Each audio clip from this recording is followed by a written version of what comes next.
outside micrometer. Outside micrometer is a precision measuring instruments.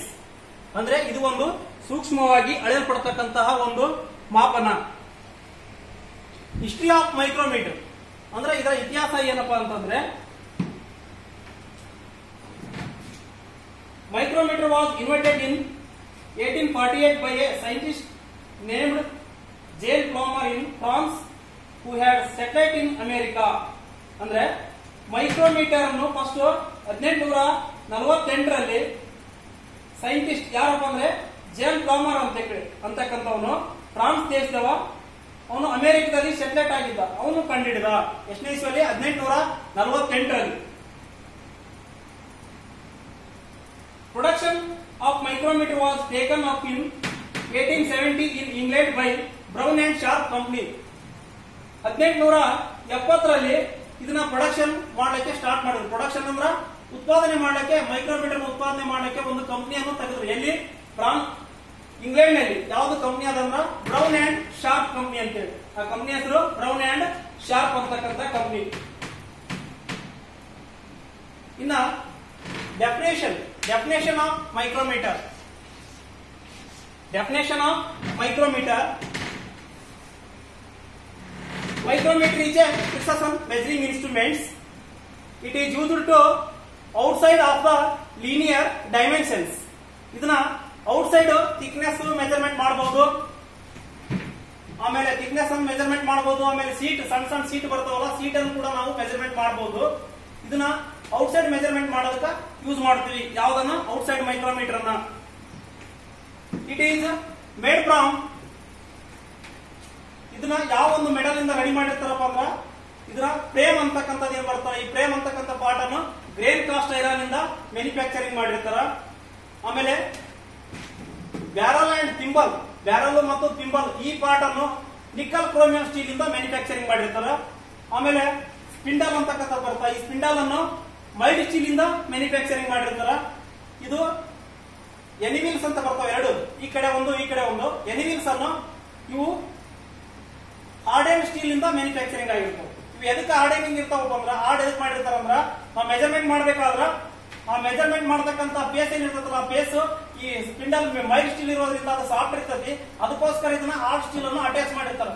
ಯಾವ್ದಕ್ಕ? Spindle ಎದಕ್ಕ measurement ಮಾಡಿದ್ರೆ ಅದು variation ಬರಬಾರದು ಅನ್ನೋ ದೃಷ್ಟಿಯಿಂದ ಹಾರ್ಡ್ ಸ್ಟೀಲ್ ಅನ್ನು ಮೆಜರ್ಮೆಂಟ್ ಮಾಡಿರ್ತಾರೆ. ಹಾರ್ಡ್ ಸ್ಟೀಲ್ ಅನ್ನು ಅಟ್ಯಾಚ್ ಮಾಡಿರ್ತಾರೆ. ಹಾರ್ಡ್ ಸ್ಟೀಲ್ ಅನ್ನು ಅಟ್ಯಾಚ್ ಮಾಡಿರ್ತಾರೆ.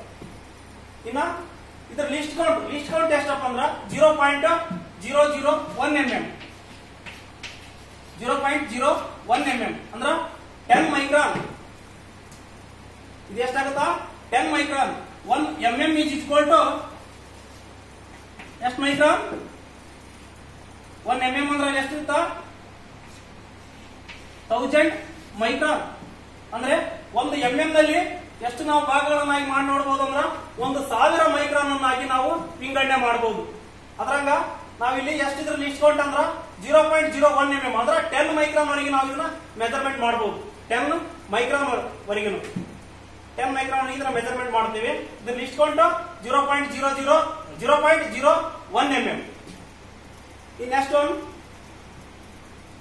ಇದರ ಮೇನ್ ಪಾರ್ಟ್ಸ್ ಏನೇನ್ ಬರ್ತಾವಪ್ಪ ಅಂತಂದ್ರೆ, ಒಂದೇ ಫ್ರೇಮ್, ಸೆಕೆಂಡ್ ಒನ್ ಬ್ಯಾರಲ್. ಇದಕ್ಕೆ ನಾವು ಈ ಒಂದು ಪಾರ್ಟ್ ಏನಂತೀವಿ ನಾವು ಬ್ಯಾರಲ್ ಅಂತ ಹೇಳ್ತೀವಿ. ಆಮೇಲೆ ಇದಕ್ಕ ಥಿಂಬಲ್ ಅಂತ ಹೇಳ್ತೀವಿ. ಇಲ್ಲಿಂದ ಈ ಪಾರ್ಟ್ ಏನಂತೀವಿ ನಾವು ಇದಕ್ಕ ಟೋಟಲಿ ಥಿಂಬಲ್ ಅಂತ ಹೇಳ್ತೀವಿ. ಇದು ರಾಚೆಟ್ ಸ್ಟಾಪ್ ಅಂದ್ರೆ, ಇದು ರಾಚೆಟ್ ಸ್ಟಾಪ್ ಅಂದ್ರೆ ಏನು? ಇಲ್ಲಿ ನಾವು ಏನು ಪ್ಲೇಸ್ ಅನ್ನು ನಾವು ಎರಡು ಮಿದ್ದೆ ನಾವು ಮೆಜರ್ಮೆಂಟ್ ಮಾಡ್ತೀವಲ್ಲ, ಆ ಮೆಜರ್ಮೆಂಟ್ ಮಾಡಿದಾಗ ಅಲ್ಲಿ ಫುಲ್ ಟೈಟ್ ಆದಾಗ ಅಲ್ಲಿ ಏನ್ ಮಾಡ್ತಾ ಕಿಟ್ ಅಂತಕ್ಕಂತ ಒಂದು ಸೌಂಡ್ ಬರ್ತದೆ. ಯಾವ್ದ್ರಲ್ಲಿ? ರಾಚೆಟ್ ಸ್ಟಾಪ್ ಅಲ್ಲಿ. ಆಮೇಲೆ ನೆಕ್ಸ್ಟ್ ಒಂದು ಸ್ಪಿಂಡಲ್ ಅಂದ್ರೆ ಈ ಪಾರ್ಟಿ ನಾವು ಸ್ಪಿಂಡಲ್ ಅಂತ ಹೇಳ್ತೀವಿ. ನೆಕ್ಸ್ಟ್ ಎನಿವಿಲ್ಸ್ ಅಂದ್ರೆ ಇಲ್ಲಿ ಎರಡು ಬರ್ತಾವ. ಈ ಕಡೆ ಒಂದು ಪೇಸ್ ಎನಿವಿಲ್ ಅನ್ನು ಅಟ್ಯಾಚ್ ಮಾಡಿರ್ತಾರ, ಈ ಕಡೆ ಪೇಸ್ ಕೂಡ ಎನಿವಿಲ್ಸ್ ಅಟ್ಯಾಚ್ ಮಾಡಿರ್ತಾರ. ಇದು ಹಾರ್ಡ್ ಸ್ಟೀಲ್ ಇಂದ ಮ್ಯಾನುಫ್ಯಾಕ್ಚರಿಂಗ್ ಆಗಿರುತ್ತೆ. ಇದಕ್ಕೆ ಏನಂತೀವಿ ನಾವು ಈ ಪಾರ್ಟಿಗೆ ಎನಿವಿಲ್ಸ್ ಅಂತ ಹೇಳ್ತೀವಿ. ಇದು ಇಲ್ಲಿ ಲಾಕಿಂಗ್ ಸ್ಕ್ರೂ ಎದಕ್ಕಂದ್ರೆ ನಾವು ಮೆಜರ್ಮೆಂಟ್ ಮಾಡ್ಬೇಕಾದ್ರ ಮೆಜರ್ಮೆಂಟ್ ಮಾಡಿದ ತಕ್ಷಣ ಅದಕ್ಕೆ ಟೈಟ್ ಆದ ತಕ್ಷಣ ಅಲ್ಲಿ ಏನ್ ಮಾಡೋದು? ಲಾಕ್ ಮಾಡಿ ಆಮೇಲೆ ಇಲ್ಲಿ ನಾವು ರೀಡಿಂಗ್ ನೋಡ್ತೀವಿ. ಅದಕ್ಕೆ ಇದನ್ನ ಲಾಕಿಂಗ್ ಸ್ಕ್ರೂ ಅಂತ ಹೇಳ್ತೀವಿ ಅಥವಾ ಲಾಕಿಂಗ್ ನಟ್ ಅಂತ ಹೇಳ್ತೀವಿ. ನೆಕ್ಸ್ಟ್ ಒನ್ ಇದು ಮೇನ್ ಸ್ಕೇಲ್ ಕೆಳಗಿರೋದು ಸಬ್ ಸ್ಕೇಲ್, ಇದು thimble scale. Main scale value ಬಂದು 1 mm. ಮೇನ್ ಸ್ಕೇಲ್ ವ್ಯಾಲ್ಯೂ ಎಷ್ಟು? 1 mm. Main scale value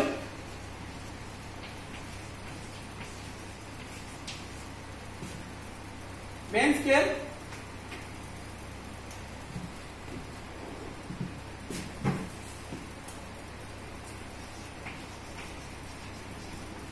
value is equal to 1 mm.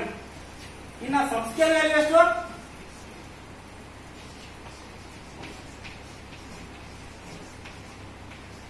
Sub scale value 0.5 mm. ಅಂದ್ರೆ ಸಬ್ ಸ್ಕೇಲ್ ಎಲ್ಲಿ ಇರುತ್ತಾ ಇದಕ್ಕೆ ನಾವು ಸಬ್ ಸ್ಕೇಲ್ ಅಂತ ಹೇಳ್ತೀವಿ. ಈ ಒಂದು ಪಾರ್ಟ್ ಇಲ್ಲಿ ಕಾಣುತ್ತಲ್ಲ ಇದಕ್ಕೆ ಸಬ್ ಸ್ಕೇಲ್ ಅಂತ ಹೇಳ್ತೀವಿ. ಇಲ್ಲಿ ಮೀಟರಿಂಗ್ ಒಂದು ಲೈನ್ ಇದೆ ನೋಡ್ರಿ, ಈ ಲೈನ್ ಏನಂತ ಹೇಳ್ತೀವಿ ನಾವು? ಡಾಟಮ್ ಲೈನ್ ಅಂತ ಹೇಳ್ತೀವಿ. ಈ ಲೈನ್ ಇಲ್ಲಿ ಇದೆಯಲ್ಲ, ಈ ಲೈನ್ ಏನಂತೀವಿ ನಾವು?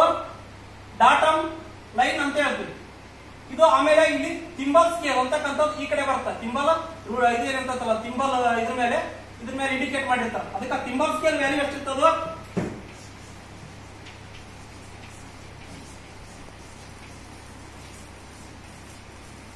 ಥಿಂಬಲ್ ಸ್ಕೇಲ್ ವ್ಯಾಲ್ಯೂ 0.01 mm. ಯಾವ್ದ್ರದ್ದು? ಥಿಂಬಲ್ ಸ್ಕೇಲ್ ವ್ಯಾಲ್ಯೂ 0.01 mm ಅಂದ್ರೆ 10 ಮೈಕ್ರಾನ್. ಇದ್ರ value one line to other line distance ಏನ್ ಬರುತ್ತೆ ನೋಡ್ರಿ, ಮಿಡ್ಲ್ ವ್ಯಾಲ್ಯೂ ಎಷ್ಟಿರ್ತಿದ್ರದು? 0.01 mm.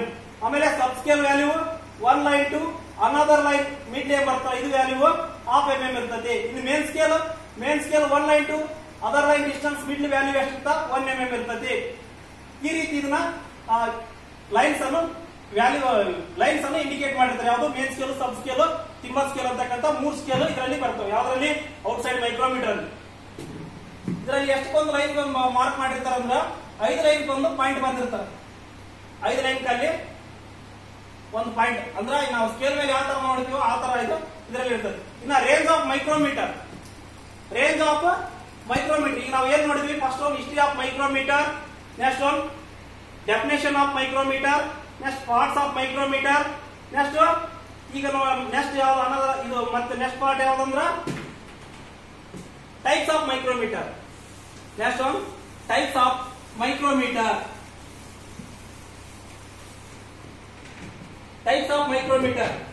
ಟೈಪ್ಸ್ ಆಫ್ ಮೈಕ್ರೋಮೀಟರ್ ಅಲ್ಲಿ ಡಿಫರೆಂಟ್ ಟೈಪ್ಸ್ ಆಫ್ ಮೈಕ್ರೋಮೀಟರ್ಸ್ ಬರ್ತಾವು. ಈಗ next one types of micrometer. ಈ ಮೈಕ್ರೋಮೀಟರ್ ಅಲ್ಲಿ ಇದರಲ್ಲ ಔಟ್ಸೈಡ್ ಮೈಕ್ರೋಮೀಟರ್ ಅಲ್ಲ, ಟೋಟಲಿ ಮೈಕ್ರೋಮೀಟರ್ ಅಲ್ಲಿ ಅಂತಕ್ಕಂಥ ಇವೇನ್ ಬರ್ತಾವಲ್ಲ ಆ ಇನ್ಸ್ಟ್ರೂಮೆಂಟ್ಸ್ ಅಲ್ಲಿ ಟೈಪ್ಸ್ ಆಫ್ ಮೈಕ್ರೋಮೀಟರ್ ಅಲ್ಲಿ ನಂಬರ್ 1 ಔಟ್ಸೈಡ್ ಮೈಕ್ರೋಮೀಟರ್ ಅಂದ್ರೆ ಯಾವುದು? ಇದು ನಾವು ಸ್ಟಡಿ ಮಾಡ್ತಕ್ಕಂಥದ್ದು ಯಾವ್ದು ಈಗ ಇವತ್ತಿನ ಕ್ಲಾಸ್ ನಲ್ಲಿ? Outside micrometre. Next one inside micrometre ಅಂತಕ್ಕಂಥದ್ದು ಬರ್ತಾ. ಇನ್ಸೈಡ್ ಮೈಕ್ರೋಮೀಟರ್ ಅಂದ್ರೆ ಓನ್ಲಿ ಇನ್ಸೈಡ್ ಮೆಜರ್ಮೆಂಟ್ ಮಾಡೋದು. ಈಗ ನಾವು ಔಟ್ಸೈಡ್ ಅಂದ್ರೆ ಫಾರ್ ಎಕ್ಸಾಂಪಲ್ ಇದು ಒಂದು ರಾಡ್, ಈ ರಾಡನ್ನು ನಾವು ಔಟ್ಸೈಡ್ ಮೆಜರ್ಮೆಂಟ್ ಮಾಡಬೇಕು. ಇದನ್ನ ಔಟ್ಸೈಡ್ ಈ ಕಡೆ ಇದು ಎಷ್ಟೈತಿ, ಇದ್ರ ದಪ್ಪ ಎಷ್ಟೈತಿ, ಸೈಜ್ ಎಷ್ಟೈತಿ ಕಂಡುಹಿಡಬೇಕಾದ್ರೆ ಯಾವ ಒಂದು ಇನ್ಸ್ಟ್ರೂಮೆಂಟ್ಸ್ ಯೂಸ್ ಮಾಡ್ತೀವಿ ನಾವು? ಔಟ್ಸೈಡ್ ಮೈಕ್ರೋಮೀಟರ್ ಯೂಸ್ ಮಾಡ್ತೀವಿ. ಇನ್ನ ಇದ್ರ ಒಳಗಡೆ ಇನ್ಸೈಡ್ ಚೆಕ್ ಮಾಡ್ಬೇಕಂದ್ರೆ ನಾವು ಇನ್ಸೈಡ್ ಮೈಕ್ರೋಮೀಟರ್ ಅಂತಕ್ಕಂಥ ಒಂದು ಇನ್ಸ್ಟ್ರೂಮೆಂಟ್ಸ್ ಬರ್ತದೆ. ಅದ್ರದ್ದು ಲಿಸ್ಟ್ ಕೌಂಟ್ ಕೂಡ ಇನ್ಸೈಡ್ ಮೈಕ್ರೋಮೀಟರ್ ಎಷ್ಟು? 0.01 mm. ಅಂದ್ರೆ ಅದ್ರದ್ದು ಲಿಸ್ಟ್ ಕೌಂಟ್ ಎಷ್ಟಿರ್ತ ಇನ್ಸೈಡ್ ಮೈಕ್ರೋಮೀಟರ್ ಅದು ಕೂಡ 10 ಮೈಕ್ರೋನ್ ಅಂದ್ರೆ 0.01 mm. ಅದರ ಇನ್ಸೈಡ್ ಕಂಡಿಡಿಯಕ್ಕೆ ನಾವು ಇನ್ಸೈಡ್ ಮೈಕ್ರೋಮೀಟರ್ ಯೂಸ್ ಮಾಡ್ತೀವಿ. Next one depth micrometre. Depth ಅಂದ್ರೆ ಆಳ. ಡೆಪ್ತ್ ಅಂದ್ರೆ ಏನು? ಆಳ ಅಂದ್ರೆ ಇಲ್ಲಿಂದ ಇಲ್ಲಿಗೆ ಎಷ್ಟೈತೆ ತಪ್ಪಿದ ಅಂತ ಹೇಳಿ ನಾವು ಮೆಜರ್ಮೆಂಟ್ ಮಾಡೋದಕ್ಕ ಡೆಪ್ತ್ ಅಂದ್ರೆ ಒಳಗಡೆ ಇಂಟರ್ನಲ್ ಇಲ್ಲಿಂದ ಇಲ್ಲಿ ಎಷ್ಟೈತೆ ತಪ್ಪಿದ ಡೆಪ್ತ್ ಅಂತ ಆಳವನ್ನು ಕಂಡುಹಿಡಿಯೋದಕ್ಕೆ ನಾವು ಯೂಸ್ ಮಾಡತಕ್ಕಂಥ ಇನ್ಸ್ಟ್ರೂಮೆಂಟ್ಸ್ ಡೆಪ್ತ್ ಮೈಕ್ರೋಮೀಟರ್ ಅಂತ ಹೇಳ್ತೀವಿ. Next one screw thread micrometre. ಇಲ್ಲಿ ನೋಡಿ ಇದಕ್ಕಾಗಿ ಏನ್ ಡಿಫರೆನ್ಸ್ ಅಂದ್ರ ಸ್ಕ್ರೂ ಥ್ರೆಡ್ ಮೈಕ್ರೋಮೀಟರ್ ನಾವು ಎದಕ್ಕೆ ಯೂಸ್ ಮಾಡ್ತೀವಿ ಅಂದ್ರ ಫಾರ್ ಎಕ್ಸಾಂಪಲ್ ಇದಕ್ಕೆ ಥ್ರೆಡ್ ಇದೆ ಅಂತಾರೆ. ಥ್ರೆಡ್ ಅಂದ್ರ ಥ್ರೆಡ್ ಇರ್ತದಲ್ಲ ನಟ್ಗೆ ಅಥವಾ ಬೋಲ್ಟ್ ನಟ್ ನೋಡಿರ್ತೀರಿ ನೀವು. ಆ ಥ್ರೆಡ್ ಅನ್ನು ಮೆಜರ್ಮೆಂಟ್ ಮಾಡಬೇಕು. ಥ್ರೆಡ್ ಮೆಜರ್ಮೆಂಟ್ ಮಾಡ್ಬೇಕಂದ್ರ ಆ ಎದ್ರಲ್ಲಿ ಏನ್ ಮೆಜರ್ಮೆಂಟ್ ಮಾಡ್ತೀವಿ ನಾವು ಅಂದ್ರ ಪಿಚ್ ಸೈಜ್ ಅನ್ನು ಮೆಜರ್ಮೆಂಟ್ ಮಾಡ್ತೀವಿ. ಯಾವ್ದ್ರಲ್ಲಿ? ಸ್ಕ್ರೂ ನಲ್ಲಿ. ಪಿಚ್ ಸೈಜ್ ಅಂದ್ರ ಥ್ರೆಡ್ಡಿನ ದಪ್ಪ, ಆ ಥ್ರೆಡ್ಡಿನ ಸೈಜ್ ಅನ್ನು ನಾವು ಕಂಡುಹಿಡಿಬೇಕಾಗುತ್ತೆ. ಆ ಒಂದು ಎಷ್ಟು ಪಿಚ್ ಎಷ್ಟು ಸೈಜ್ ಐತಿ ಅನ್ನೋದನ್ನ ನಾವು ಕಂಡುಹಿಡಿಬೇಕಂದ್ರೆ ಅದು ಯಾವ ಒಂದು ಮೈಕ್ರೋಮೀಟರ್ ಯೂಸ್ ಮಾಡ್ತೀವಿ? ಸ್ಕ್ರೂ ಥ್ರೆಡ್ ಮೈಕ್ರೋಮೀಟರ್ ಅಂತಕ್ಕಂತ ಒಂದು ಇನ್ಸ್ಟ್ರೂಮೆಂಟ್ಸ್ ಅನ್ನು ಯೂಸ್ ಮಾಡ್ತೀವಿ. ಅದ್ರದ್ದು ಕೂಡ ಇಸ್ಕೊಂಡು 0.01 mm. ನೆಕ್ಸ್ಟ್ ಒಂದು ಟ್ಯೂಬ್ ಮೈಕ್ರೋಮೀಟರ್. ಟ್ಯೂಬ್ ಮೈಕ್ರೋಮೀಟರ್ ಅಂದ್ರ ಟ್ಯೂಬ್ ಬರ್ತಾವ ನೋಡ್ರಿ. ಫಾರ್ ಎಕ್ಸಾಂಪಲ್ ರೌಂಡ್ ಟೈಪ್ ಬರ್ತಾವಲ್ಲ ಟ್ಯೂಬ್, ಆ ಟ್ಯೂಬ್ ಅನ್ನು ಕೂಡ ನಾವು ಮೆಜರ್ಮೆಂಟ್ ಮಾಡೋದಕ್ಕೆ ನಾವು ಟ್ಯೂಬ್ ಮೈಕ್ರೋಮೀಟರ್ ಅನ್ನು ಯೂಸ್ ಮಾಡ್ತೀವಿ. ನೆಕ್ಸ್ಟ್ ಒಂದು ರೂಲಿಂಗ್ ಮೈಕ್ರೋಮೀಟರ್ ಅಂದ್ರ ಅದನ್ನ ನಾವು ರೋಟೇಟ್ ಮಾಡ್ಕೊಂತ ಮುಂದೆ ರೋಟೇಟ್ ಮಾಡ್ತಾ ಇದನ್ನ ಎಷ್ಟು ಸೈಜ್ ಇದೆ ಅಂತ ಹೇಳಿ ನಾವು ಟ್ಯೂಬ್ ಮೈಕ್ರೋಮೀಟರ್ ಮುಖಾಂತರ ನಾವು ಕಂಡುಹಿಡಿಯಬಹುದು. ನೆಕ್ಸ್ಟ್ ಒಂದು ಎಲೆಕ್ಟ್ರಾನಿಕ್ ಮೈಕ್ರೋಮೀಟರ್ ಅಂದ್ರ ನಿಮ್ಗೆಲ್ಲ ಗೊತ್ತು. ಎಲೆಕ್ಟ್ರಾನಿಕ್ ಅಂದ್ರೆ ಎಷ್ಟು ಫಾಸ್ಟ್ ಇದೆ ಅಂತ ಹೇಳಿ. ಎಲೆಕ್ಟ್ರಾನಿಕ್ ಅಂದ್ರ ಅದು ಅಟ್ಯಾಚ್ ಮಾಡಿರ್ತಾರೆ, ಅದಕ್ಕೆ ಎಷ್ಟು ರೀಡಿಂಗ್ ಇದೆ ಅಂತ ಹೇಳಿ ಸ್ಪಾಟ್ ಅಲ್ಲಿ ನಾವು ಕಂಡುಹಿಡಿಯಬಹುದು. ಅದನ್ನ ಎಲೆಕ್ಟ್ರಾನಿಕ್ ಮೈಕ್ರೋಮೀಟರ್ ಅಂತ ಹೇಳ್ತೀವಿ. ನೆಕ್ಸ್ಟ್ ಒಂದು ವರ್ನಿಯರ್ ಮೈಕ್ರೋಮೀಟರ್ ಇಲ್ಲಿ ಬಂದು ಅದ್ರದ್ದು ಲಿಸ್ಟ್ ಕೌಂಟ್ ಚೇಂಜ್ ಆಗುತ್ತೆ. Vernier micrometre list count change ಆಗುತ್ತೆ. ಈಗ ಇಲ್ಲಿವರೆಗೆ ನಾವು ನೋಡಿರ್ತಕ್ಕಂಥದ್ದು 0.01 mm ಮೈಕ್ರೋಮೀಟರ್ಸ್. ಇನ್ನ ವರ್ನಿಯರ್ ಮೈಕ್ರೋಮೀಟರ್ ಅಂದ್ರ ಅದ್ರದ್ದು ಲಿಸ್ಟ್ ಕೌಂಟ್ ಬಂದು 0.001 mm. ಅಂದ್ರೆ 1 ಮೈಕ್ರಾನ್ ವರೆಗೆ ನಾವು ಅದನ್ನ ಮೆಜರ್ಮೆಂಟ್ ಅನ್ನು ನೋಡಬಹುದು. ಯಾವ ಒಂದು ಇನ್ಸ್ಟ್ರೂಮೆಂಟ್ಸ್ ಮುಖಾಂತರ? ವರ್ನಿಯರ್ ಮೈಕ್ರೋಮೀಟರ್ ಮುಖಾಂತರ ಅಂದ್ರೆ ಇದು 0.001 mm ಅಂದ್ರ ಇದು ಲಿಸ್ಟ್ ಕೌಂಟ್ ಯಾವ್ದು ವರ್ನಿಯರ್ ಮೈಕ್ರೋಮೀಟರ್ ಎಷ್ಟು ಮೈಕ್ರಾನ್ ಆಯ್ತು? 1 ಮೈಕ್ರಾನ್ ವರೆಗೆ ನಾವು ಅದನ್ನ ರೀಡಿಂಗ್ ನೋಡಬಹುದು. ಯಾವ್ದು? Vernier micrometre. ಅಲ್ಲಿ ಏನಾಗುತ್ತೆ ವರ್ನಿಯರ್ ಮೈಕ್ರೋಮೀಟರ್ ಅಂದ್ರ ಈಗ ನಾವು 3 ಮಾತ್ರ ಬರ್ತಾವ: ಮೇನ್ ಸ್ಕೇಲ್, ಸಬ್ ಸ್ಕೇಲ್, ತಿಂಬರ್ ಸ್ಕೇಲ್ ಅಂತ ಹೇಳಿ. ಯಾವ್ದ್ರಲ್ಲಿ? ಔಟ್ಸೈಡ್ ಅಲ್ಲಿ, ಇನ್ಸೈಡ್ ಅಲ್ಲಿ, ಡೆಪ್ತ್ ಇರಲಿ, ಆಮೇಲೆ ಸ್ಕ್ರೂ ಥ್ರೆಡ್ ಇರ್ಬೋದು, ಟ್ಯೂಬ್ ಇರ್ಬೋದು, ರೂಲಿಂಗ್ ಮೈಕ್ರೋಮೀಟರ್ ಇರ್ಬೋದು, ಎಲೆಕ್ಟ್ರಾನಿಕ್ ಮೈಕ್ರೋಮೀಟರ್ ಇರ್ಬೋದು. ಅವೆಲ್ಲ ಏನಿರ್ತಾವ? 3 ಮಾತ್ರ ಬರ್ತಾವ: ಮೇನ್ ಸ್ಕೇಲ್, ಸಬ್ ಸ್ಕೇಲ್, ತಿಂಬರ್ ಸ್ಕೇಲ್ ಅಂತ ಹೇಳಿ. ಆದ್ರೆ ಇದರಲ್ಲಿ ವರ್ನಿಯರ್ ಸ್ಕೇಲ್ ಅಲ್ಲಿ 4 ಸ್ಕೇಲ್ ಬರ್ತಾವ. 4 ಸ್ಕೇಲ್ ಇನ್ನೊಂದು ಯಾವ್ದು ಅಡಿಷನಲ್ ಆಗುತ್ತಪ್ಪ ಅಂದ್ರ, ಒಂದೇದು ಯಾವ್ದು? ಮೇನ್ ಸ್ಕೇಲ್, ಎರಡನೇದು ಸಬ್ ಸ್ಕೇಲ್ ಅಂತ ಇರ್ತೈತಿ, ಮೂರನೇದು ತಿಂಬರ್ ಸ್ಕೇಲ್ ಅಂತ ಇರ್ತೈತಿ. ನೆಕ್ಸ್ಟ್ ಇನ್ನೊಂದು ಯಾವ್ದು ಬರ್ತದ? ಅದಕ್ಕ ವರ್ನಿಯರ್ ಸ್ಕೇಲ್ ಅಂತಕ್ಕಂಥದ್ದು ಮತ್ತೊಂದು ಅಡಿಷನಲ್ ಆಗುತ್ತೆ. ಯಾವ್ದ್ರಲ್ಲಿ? Vernier micrometre. ಅದಕ್ಕೆ 4 ಸ್ಕೇಲ್ ಇರ್ತಾವ. ಅದನ್ನ ರೀಡಿಂಗ್ ನೋಡ್ಬೇಕಾದ್ರೆ ಆ ಚಾಪ್ಟರ್ ಬಂದಾಗ ಹೇಳ್ತೀನಿ ವರ್ನಿಯರ್ ಮೈಕ್ರೋಮೀಟರ್ ಅಂತ ಹೇಳಿ.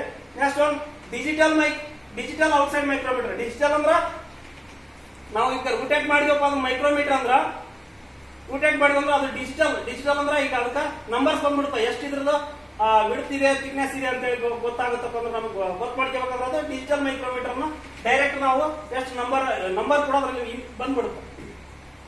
ನೆಕ್ಸ್ಟ್ ಒಂದು ಕಾಂಬಿ ಮೈಕ್ರೋಮೀಟರ್ ಅಂದ್ರ ಅದೊಂದು ಟೈಪ್ಸ್ ಆಫ್ ಮೈಕ್ರೋಮೀಟರ್.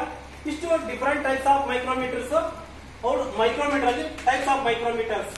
ಇಲ್ಲಿವರೆಗೆ ನಾವು ಯಾವ್ದನ್ನು ನೋಡಿದ್ವಿ? ನಾವು ಮೈಕ್ರೋಮೀಟರ್, ಟೈಪ್ಸ್ ಆಫ್ ಮೈಕ್ರೋಮೀಟರ್ಸ್ ಅನ್ನು ನೋಡಿದ್ವಿ. Next class range of micrometre. ಅಂದ್ರೆ ಈ ಮೈಕ್ರೋಮೀಟರ್ ಅಲ್ಲಿ ಯಾವ್ಯಾವ ರೇಂಜ್ ನಲ್ಲಿ ನಾವು ತಗೊಂತೀವಿ ಅಂತಂದ್ರೆ 0 to 25 mm.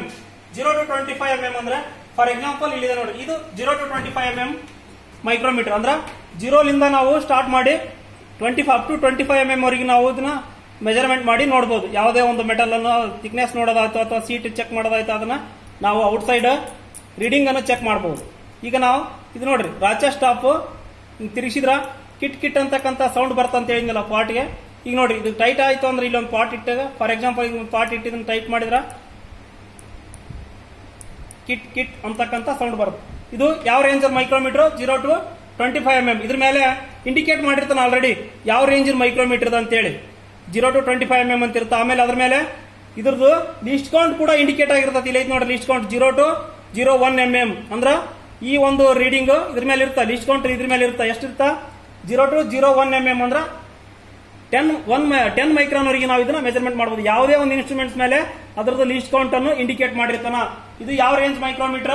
0 to 25 mm range micrometre. Next 25 to 50 mm range ಅಲ್ಲಿ ಕೂಡ ಸಿಗುತ್ತೆ. ಅಂದ್ರ 25 mm ನಿಂದ 50 mm ವರೆಗೆ ಏನ್ ನಾವು ಡಯಾಮೀಟರ್ ಅಥವಾ ಔಟ್ಸೈಡ್ ಏನ್ ನಾವು ಚೆಕ್ ಮಾಡ್ತೀವಿ, ಅಲ್ಲಿ ಈ ಮೈಕ್ರೋಮೀಟರ್ ಯೂಸ್ ಮಾಡ್ತೀವಿ. ಅಬೌವ್ 25 mm, ಬಿಲೋ 50 mm ಇರ್ತಕ್ಕಂಥ ಒಂದು ಥಿಕ್ನೆಸ್ ನಾವು ಚೆಕ್ ಮಾಡ್ಬೇಕಂದ್ರ ಅಲ್ಲಿ ನಾವು 25 to 50 mm ರೇಂಜ್ ಇರ್ತಕ್ಕಂಥ ಮೈಕ್ರೋಮೀಟರ್ ಯೂಸ್ ಮಾಡ್ತೀವಿ. ನೆಕ್ಸ್ಟ್ 50 to 75 ಅಂದ್ರ above 50, below 75 mm mid line ಇರ್ತಕ್ಕಲ್ಲ ಥಿಕ್ನೆಸ್, ಅದನ್ನ ಚೆಕ್ ಮಾಡೋದಕ್ಕೆ ಯಾವ ಮೈಕ್ರೋಮೀಟರ್ ಯೂಸ್ ಮಾಡ್ತೀವಿ? 50 to 75 mm ರೇಂಜ್ ಇರ್ತಕ್ಕಂಥ ಮೈಕ್ರೋಮೀಟರ್. ನೆಕ್ಸ್ಟ್ ಅದೇ ರೀತಿ 75 to 100 mm, 100 mm to 125 mm, 125 mm to 150 mm, 150 mm to 175 mm, 175 mm to 200 mm. ಈ ತರ 25 ರೇಂಜ್ ಅಲ್ಲಿ ಎಕ್ಸ್ಟೆನ್ಷನ್ ಮಾಡ್ಕೊಂತ ನಾವು ನೋಡಬಹುದು, ರೀಡಿಂಗ್ ಅನ್ನು ಚೆಕ್ ಮಾಡಬಹುದು. ಇದು ಈ ತರ ರೇಂಜ್ ಆಫ್ ಮೈಕ್ರೋಮೀಟರ್ ನಾವು ಚೆಕ್ ಮಾಡ್ತೀವಿ. ಈಗ next one reading of micrometre ಅಂದ್ರೆ ಈ ಒಂದು ಮೈಕ್ರೋಮೀಟರ್ ಇಂದ ನಾವು ಯಾವ ತರ ರೀಡಿಂಗ್ ಅನ್ನು ನಾವು ಕಂಡುಹಿಡಿಬೇಕು ಅಂತಕ್ಕಂಥದ್ದು. ಫಾರ್ ಎಕ್ಸಾಂಪಲ್ ಈಗ 17.68 mm ಒಂದು ರೀಡಿಂಗ್ ಕೊಟ್ಟರು. ಆ ರೀಡಿಂಗ್ ನಲ್ಲಿ ನಾವು ಈ ಮೈಕ್ರೋಮೀಟರ್ ಅಲ್ಲಿ ನಾವು ರೀಡಿಂಗ್ ಅನ್ನು ಚೆಕ್ ಮಾಡಬೇಕು.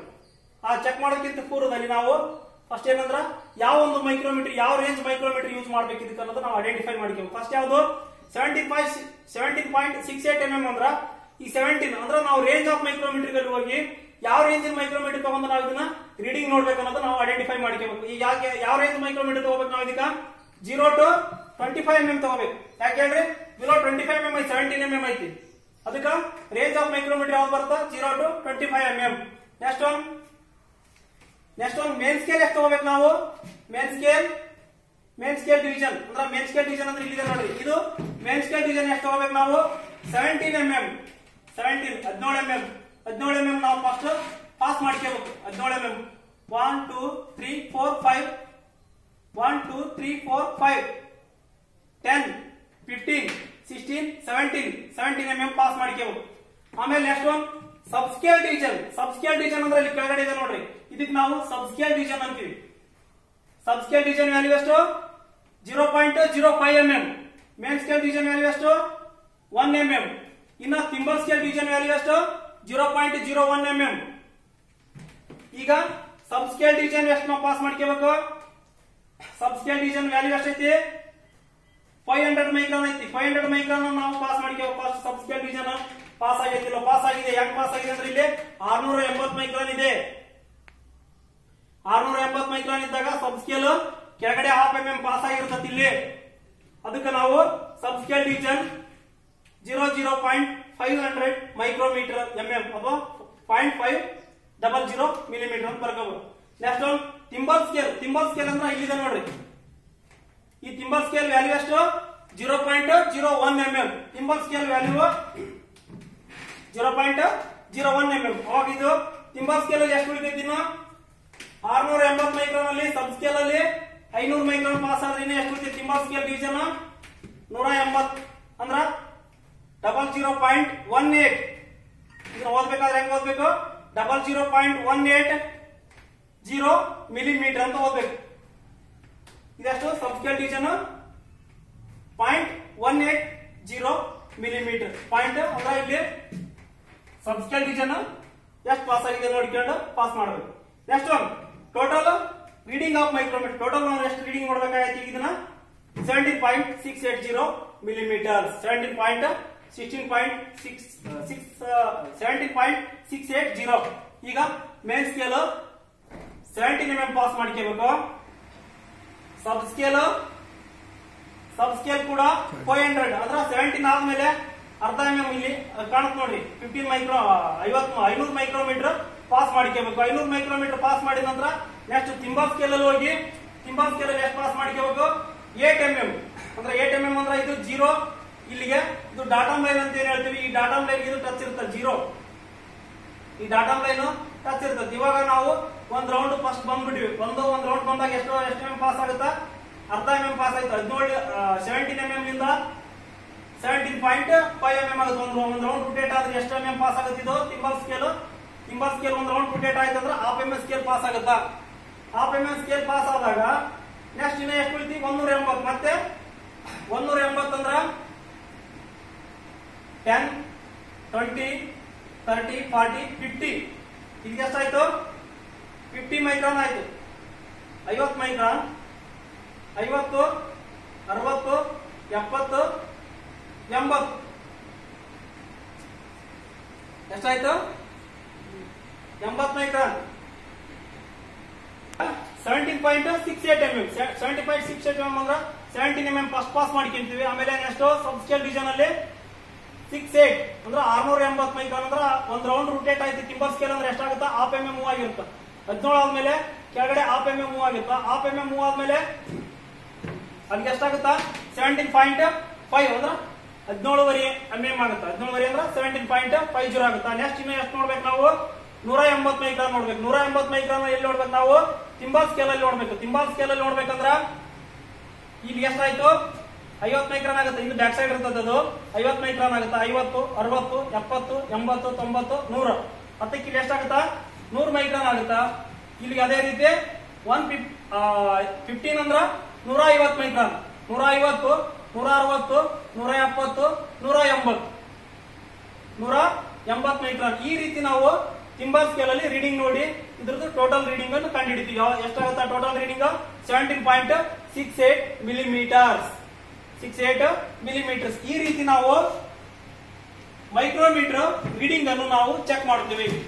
ಈ ರೀತಿ ಫಸ್ಟ್ ಮೇನ್ ಸ್ಕೇಲ್ ಪಾಸ್ ಮಾಡ್ಕೋಬೇಕು, ನೆಕ್ಸ್ಟ್ ಸಬ್ ಸ್ಕೇಲ್ ಪಾಸ್ ಮಾಡ್ಕೋಬೇಕು, ಆಮೇಲೆ ತಿಂಬಾಲ್ ಸ್ಕೇಲ್ ಅಲ್ಲಿ ಹೋಗಿ ಎಷ್ಟು ನಾವು ರೀಡಿಂಗ್ ನೋಡ್ಬೇಕು ಅದನ್ನ ಅಷ್ಟು ರೀಡಿಂಗ್ ಚೆಕ್ ಮಾಡ್ಕೊಂಡು ಚೆಕ್ ಮಾಡ್ಬೇಕು. ಅವಾಗ ಎಲ್ಲಿ ಯಾವ ಲೈನ್ ಟೆಸ್ಟ್ ಮಾಡ್ಬೇಕು ಇದಕ್ಕ ಡಾಟಮ್ ಲೈನ್ ಅಂತ ಏನ್ ಹೇಳ್ತೀವಲ್ಲ ಈ ಡಾಟಮ್ ಲೈನ್ ರೆಫರೆನ್ಸ್ ಲೈನ್. ಈ ಡಾಟಮ್ ಲೈನ್ ರೆಫರೆನ್ಸ್ ಲೈನ್ ಆಗಿರುತ್ತಾ. ಈ ಲೈನ್ ಗೆ ನಾವು ಕರೆಕ್ಟ್ ಅದನ್ನ ಚೆಕ್ ಮಾಡ್ಕೊಂಡ್ರ ಅದು ರೀಡಿಂಗ್ ಕರೆಕ್ಟ್ ಗೊತ್ತಾಗುತ್ತಾ. ಇದು ಎಷ್ಟಾಗುತ್ತಂದ್ರ 17.68 mm ಅಂದ್ರ ಮೇನ್ ಸ್ಕೇಲ್ ಅಲ್ಲಿ 17, ಸಬ್ ಸ್ಕೇಲ್ ಅಲ್ಲಿ 50 mm ಪಾಸ್ ಮಾಡಬೇಕು, 500 ಮೈಕ್ರಾನ್ ಪಾಸ್ ಮಾಡಬೇಕು. ನೆಕ್ಸ್ಟ್ ಒನ್ ಇದರಲ್ಲಿ ತಿಂಬಾಲ್ ಸ್ಕೇಲ್ ಅಲ್ಲಿ 180 ಮೈಕ್ರಾನ್ ಬೀಳ್ತೈತಿ. ನಾವು ಮತ್ತೊಂದು ರೌಂಡ್ ಬಂದಾಗ ಅದು ಹಾಫ್ mm ಪಾಸ್ ಆಗಿರುತ್ತೆ. ಆಮೇಲೆ ಆಫ್ಟರ್ 180 mm ಪಾಸ್ ಮಾಡಬೇಕು. 180 ಅಂದ್ರೆ ಇಲ್ಲಿಗೆ 50 ಮೈಕ್ರಾನ್ ಪಾಸ್ ಆಗಿ 50 60 70 70 80 90 100 ಆಮೇಲೆ 150 160 170 180 ಇದು ಯಾವುದು ಡಾಟಮ್ ಲೈನ್ ಗೆ ಕೋಯಿನ್ಸೈಡ್ ಆಗಿರುತ್ತೆ. ಅದಕ್ಕೇನಂತೀವಿ ನಾವು ಇಲ್ಲಿ ಕರೆಕ್ಟ್ ಸೆಟ್ ಆಗಿರೋದಕ್ಕೆ ನಾವು ಕೋಯಿನ್ಸೈಡ್ ಅಂತ ಹೇಳ್ತೀವಿ. ಕೋಯಿನ್ಸೈಡ್ ಅಂದ್ರ ಅದು thimble scale sub scale main scale correct reading ಏನ್ ಸೆಟ್ ಆಗಿರುತ್ತೆ ಅದಕ್ಕೆ ನಾವು ಕೋಯಿನ್ಸೈಡ್ ಅಂತಕ್ಕಂಥ ವರ್ಡ್ ಅನ್ನು ಯೂಸ್ ಮಾಡ್ತೀವಿ. ಅದಕ್ಕೆ ಸೆಟ್ ಆಗಿರೋದನ್ನು ಎಷ್ಟು ಅಂತ ಹೇಳಿ ಅವಾಗ ನಾವು ರೀಡಿಂಗ್ ನೋಡಬಹುದು. ಎಷ್ಟಾಗೈತಿ ಕೋಯಿನ್ಸೈಡ್ 17.68 ಮಿಲಿಮೀಟರ್ಸ್.